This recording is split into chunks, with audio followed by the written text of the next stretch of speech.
Good evening, everyone.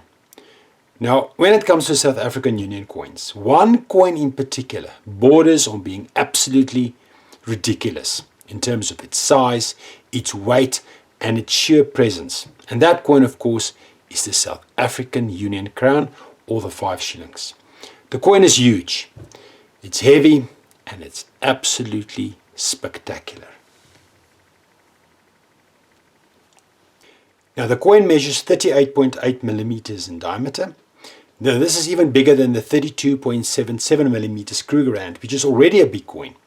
And also keep in mind that this coin was not just sitting pretty in some commemorative display box. Oh no, this coin was in use every day. Also compares how it absolutely dwarfs the old South African 1 rand, which was, and we all remember this as a very big coin. If you look at my display here, I've got the set of Union coins at the top, and the second decimal coins from the humble half cent all the way to the rand. And just look how this crown absolutely dwarfs all of these coins. Currently, our biggest denomination coin is, of course, the 5 rand. The difference between these two is absolutely, it's a stark difference. It's just an absolutely phenomenal coin in terms of its size. Now, in terms of weight, the crown weighs 28.28 grams. And from 1947 until 1950, it consisted of 80% silver and 20% copper. This, of course, translates to 22.62 grams of silver bullion, which equates to just a few cents shy of 250 rand, if you take today's silver price into consideration. This for a coin which has a face value of only 5 shillings, or 50 cents, if you take decimalization into consideration. The crown pretty much kept up with inflation merely based on its intrinsic value. Ridiculous and spectacular, all in one not so small package. Now, from 1951 until 1960, when decimalization took place, the ratio was reduced to 50% silver and 50% copper. Now, this is still considerable, as the 14.4 grams of silver is still worth 156 rands. Now, in terms of design, the obverse features King George VI from 1947 until 1952, as you can see here on the obverse. So it reads George's VI Rex Imperator, and this was, of course, changed in 1948. Let me just find you an example. So in 1948, it now only reads George's Sextus Rex, meaning George VI King. So 1948, that design was changed. And then, of course, from 1953 onwards, Queen Elizabeth II graced the obverse of the coin, and in this case it reads Elizabeth II Regina, which of course translates to Elizabeth II Queen. So from 1953 until 1959, in fact. Then the 1960 crown is a bit of an interesting coin. As you can see over here, it features the Union buildings on the obverse. And this, of course, is the only coin in the Union series from 1923 until 1960 that does not feature the head of a monarch.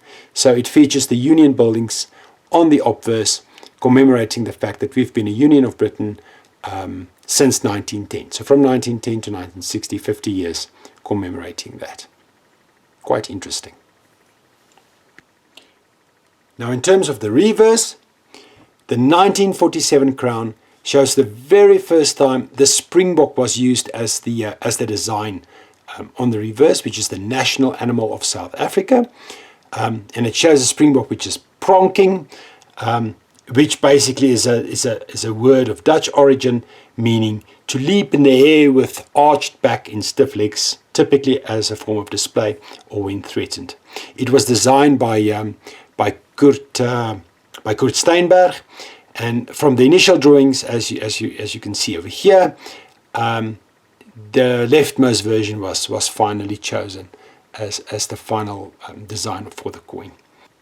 Now, in 1952, a special design of Dromedaris was released. As you can see over here, this is the only version of the coin I have, unfortunately. So quite a dirty coin. So good candidate possibly for conservation, which is just a fancy word for cleaning. Professional cleaning, that is, which basically just removes the gunk without polishing or anything like that. Very, very nice design. So this was released in 1952. Of course, Jan van Riebeeck arrived in 1652, so this is 300 years after his arrival. Then, of course, the reverse of the 1960 shows a shield, as you can see, with the four pictures depicting the four provinces. So you've got the Lady of Hope on the top left, you've got the wildebeest signifying Natal, the Ossavar or the ox wagon for the Transvaal, and then of course the orange tree for the Orange Free State. So this is the reverse, and it's the same design that you'll find on the 2 shilling. So same design, just a bit bigger, of course. So some key dates include, of course, is a notoriously expensive 1959 crown. There was only 6,139 minted, of which 950 were proof. Now, they are relatively easy to come by, but they are quite popular, so they often come with quite a bit of a premium. That's the 1959 crown. The 1950 and the 1954 crowns are also quite low mintage years, but are often obtainable at a very good price. And if they do pop up and the price is reasonable, they're definitely worth getting. Now some example coins I'd like to show you. So here we've got a 1947 crown.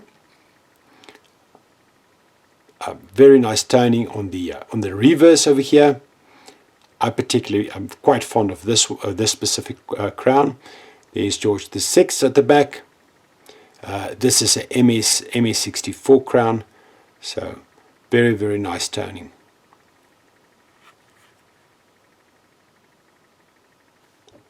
This is a 1949 crown. As you can see, it does not have the same amount of toning as the 1947, but still a very, very beautiful coin.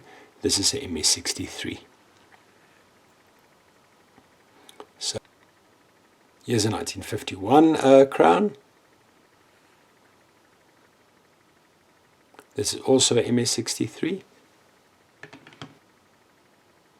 And then lastly the 1960 crown with the Union buildings at the back. This is a MS62.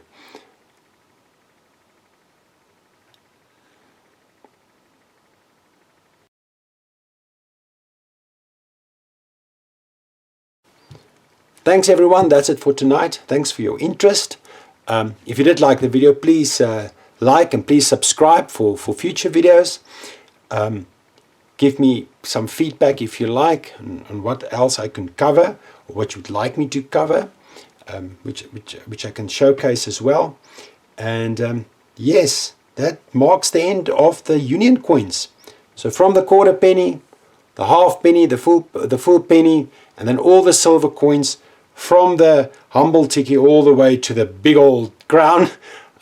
That's all of them I really like.